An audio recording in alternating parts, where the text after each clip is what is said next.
ದಾವಣಗೆರೆಯಲ್ಲಿ ಮುಂಗಾರು ಮಳೆ ಕೈಕೊಟ್ಟಿದೆ. ಜಿಲ್ಲೆಯಲ್ಲಿ ವಾಡಿಕೆಗಿಂತ ಅತಿ ಕಡಿಮೆ ಮಳೆಯಾಗಿದೆ. ಈ ಹಿನ್ನೆಲೆಯಲ್ಲಿ ಗ್ರಾಮೀಣ ಪ್ರದೇಶದಲ್ಲಿ ಕುಡಿಯುವ ನೀರಿನ ಸಮಸ್ಯೆ ಎದುರಾಗಿದೆ.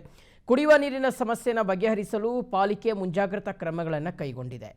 ಕೆರೆಗಳ ನೀರನ್ನು ಪೂರೈಕೆ ಮಾಡಲು ಪ್ಲಾನ್ ಮಾಡಿದೆ. ಜೊತೆಗೆ ಸಾರ್ವಜನಿಕರು ನೀರನ್ನು ಮಿತವಾಗಿ ಬಳಸಬೇಕು ಅಂತ ಸೂಚನೆಯನ್ನು ಕೊಟ್ಟಿದೆ.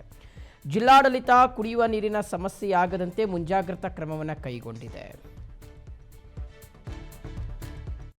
ಆಗಿದ್ದು ಕುಡಿಯೋ ನೀರಿಗೂ ಕೂಡ ಸಮಸ್ಯೆ ಎದುರಾಗಿರ್ತಕ್ಕಂಥ ಈಗಾಗಲೇ ದಾವಣಗೆರೆ ಅಂತಕ್ಕಂಥದ್ದು ಬೃಹತ್ ಮಹಾನಗರ ಪಾಲಿಕೆಯಾಗಿ ಈಗಾಗಲೇ ಕ್ರಿಯೇಟ್ ಆಗಿರ್ತಕ್ಕಂಥ ಇಂಥ ಸಂದರ್ಭದಲ್ಲಿ ದಾವಣಗೆರೆ ಕುಡಿಯೋ ನೀರಿನ ಒಂದು ಕುರಿತಾಗಿ ನಮ್ಮೊಟ್ಟಿಗೆ ಮಾತಾಡಲಿಕ್ಕೆ ಏನು ಪಾಲಿಕೆಯ ಆಯುಕ್ತರಾಗಿರ್ತಕ್ಕಂಥ ಮಾಂತೇಶ್ ಸರ್ ಇದ್ದಾರೆ. ಅವ್ರನ್ನೇ ನಾನು ಕೇಳ್ತಾ ಹೋಗ್ತೀನಿ.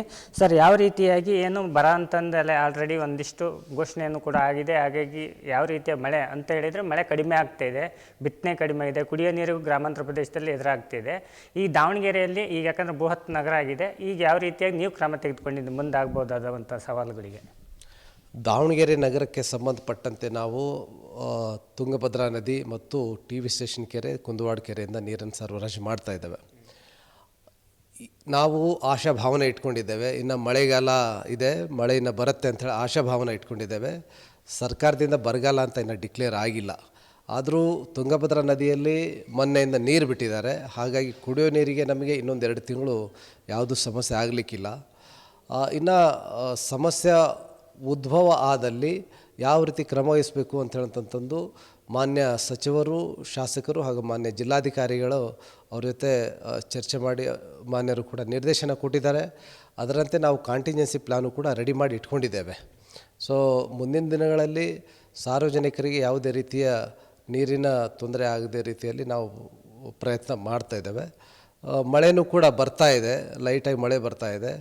ಮುಂದಿನ ದಿನ ಮಳೆ ಹೆಚ್ಚಾತಂದ್ರೆ ನಮಗೆ ಸಮಸ್ಯೆ ಆಗಲಿಕ್ಕಿಲ್ಲ. ಅದರೊಟ್ಟಿಗೆ ಈಗೇನು ಕುಂದವಾಡ ಕೆರೆ ಆಗಿರ್ಬೋದು ಮತ್ತು TV ಸ್ಟೇಷನ್ ಕೆರೆಗೆ ಭದ್ರಾ ಕೆನಾಲ್ ನೀರನ್ನು ಬಿಡ್ತಾಯಿದ್ರು. ಈಗೇನು ಓನ್ಲಿ ಕುಡಿಯೋ ನೀರಿಗೆ ಮಾತ್ರ ಬಳಸ್ಕೊಳ್ರಿ ಅಂತೇಳಿ ಭದ್ರಾ ಅಚ್ಚುಕಟ್ಟು ಪ್ರದೇಶದ ನಿಗಮದಿಂದಲೂ ಕೂಡ ಪತ್ರ ಬಂದಿರತಕ್ಕಂಥದ್ದು ಈಗ ಸ್ಥಗಿತ ಆಗಿದೆ. ಮತ್ತು ಯಾವಾಗ ಅದನ್ನು ಬಿಡಲಿಕ್ಕೆ ಪ್ರಯತ್ನ ಮಾಡ್ತಾರೆ ಸರ್? ಅದು ಈಗ ಜನರಿಗೆ ಕುಡಿಯೋ ನೀರು ಬಹುಮುಖ್ಯ. ಸೊ ಆದ್ದರಿಂದ ಆ ರೀತಿ ನಿರ್ದೇಶನ ಕೊಟ್ಟಿದ್ದಾರೆ. ಕುಡಿಯೋ ನೀರಿಗೆ ಪ್ರಾಮುಖ್ಯತೆ ಇರೋದರಿಂದ ನಂತರದ ದಿನಗಳಲ್ಲಿ ರೈತರಿಗೆ ನೀರು ಕೊಡ್ಬೋದು ಅಂತ ಹೇಳಂತಂದು ನಂಬಿಕೆ ಇದೆ. ಈಗ ಒಳಹರಿವು ಕೂಡ ಸ್ವಲ್ಪ ಜಾಸ್ತಿ ಆಗ್ತಾಯಿದೆ. ಅದು ಕ್ರಮೇಣ ಜಾಸ್ತಿ ಆತಂತಂದ್ರೆ ಎಲ್ಲರೂ ಕೂಡ ನೀರು ಸಿಗುತ್ತೆ. ಇನ್ನೊಂದು ಕಡೆ ಜಿಲ್ಲಾಧಿಕಾರಿಗಳು ಕೂಡ ಏನು ನೀರು ಪೋಲ್ ಮಾಡದಂತೆ ಮಿತವಾಗಿ ಬಳಸ್ಬೇಕಂತೇಳಿ ಒಂದಿಷ್ಟು ಸಾರ್ವಜನಿಕರಿಗೂ ಸೂಚನೆ ಕೊಟ್ಟಿರ್ತಕ್ಕಂಥದ್ದು, ನೀವೇನು ಯಾಕೆ ಬಳಸ್ತೀರಿ? ಹೌದು, ಈಗ ಸಾರ್ವಜನಿಕರು ಕೂಡ ನಾನು ಮನವಿ ಮಾಡ್ಕೊಳ್ಳೋದೇನಂತಂದರೆ, ಮಾನ್ಯ ಜಿಲ್ಲಾಧಿಕಾರಿಗಳು ಪ್ರತಿದಿನ ವಾರ್ಡ್ ರೌಂಡ್ಸಲ್ಲಿದ್ದಾಗ ಕೆಲವರು ಸಾರ್ವಜನಿಕರು ನೀರನ್ನು ಗಾಡಿ ತೊಳೆಯಲಿಕ್ಕೆ ಹಾಗೂ ವೇಸ್ಟ್ ಮಾಡ್ತಾಯಿದ್ದಾರೆ. ಸೊ ಆ ನಿಟ್ಟಿನಲ್ಲಿ ಕೆಲವೊಬ್ಬರಿಗೆ ನಾವು ಪೆನಾಲ್ಟಿ ಕೂಡ ಹಾಕಿದ್ದೀವಿ, ನೋಟಿಸು ಕೂಡ ಕೊಟ್ಟಿದ್ದೀವಿ. ಈಗ ನೀರಿನ ಪ್ರಮಾಣ ಕಡಿಮೆ ಇರೋದರಿಂದ ಸಾರ್ವಜನಿಕರು ನೀರನ್ನು ಮಿತವಾಗಿ ಬಳಸಬೇಕಂತ ನಾನು ವಿನಂತಿ ಮಾಡ್ಕೊಳ್ತೇನೆ. 2 ಕೆರೆಯಲ್ಲಿ ಎಷ್ಟು ತಿಂಗಳಿಗೆ ಆಗುವಷ್ಟು ನೀರಿನ ಪ್ರಮಾಣ ಸಂಗ್ರಹ ಆಗಿರ್ಬೋದು ಸರ್? ಈಗ ಸದ್ಯದ ಮಟ್ಟಿಗೆ ನಮಗೆ ಇನ್ನೂ 2 ತಿಂಗಳಂತೂ ಸಫಿಷಿಯೆಂಟ್ ಇದೆ. ಕೆರೆ ಹೊರತುಪಡಿಸಿ ಮತ್ತೆ ನೀರಿನ ಮೂಲ ನಮಗೆ ಬೋರ್ವೆಲ್ಗಳು ಇದ್ದಾವೆ. ಬೋರ್ವೆಲ್ ಅಂದರೆ ಸುಮಾರು ಮೋರ್ ದೆನ್ 2 MLD ನಾವು ಸಪ್ಲೈ ಮಾಡ್ತಾ ಇದ್ದಾವೆ. ಎಲ್ಲ ಕಡೆಯೂ ಕೂಡ ಬೋರ್ವೆಲ್ ಇದ್ದಾವೆ.